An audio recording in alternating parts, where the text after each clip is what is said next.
fight axtarıram. Aha, Muronu aldı. Ayarlasan. Baba, Lon ekibi. Qəşəngsiz.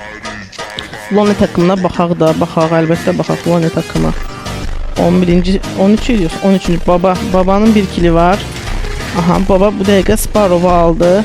Aha, bütün komanda geldi. Her birinin bir kili var. Maga'nın da bir kili var, Qocanın bir kili, Əsgərin bir kili. Amma hələ ki sakitlər, tekrar bunlara dönərik.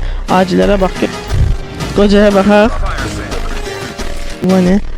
Aha, Loni edirsiniz, baxaq da. Baba neynir? 6 kili var babanın. Qəşəngsən. Maga. Qoca. Əsgərin 7 kili var. Fightlarını sadece tuta bilməliyik.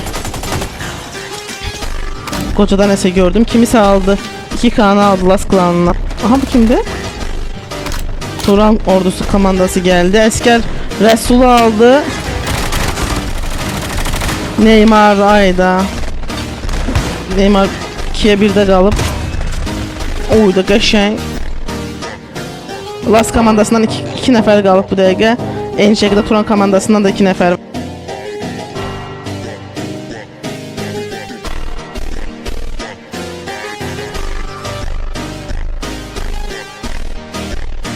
Göre teşekkür ederim. Loni deyip hacı. Yaxşı, Loni'ye dönüyor o zaman. Loni. Gelin Loni ile devam edelim.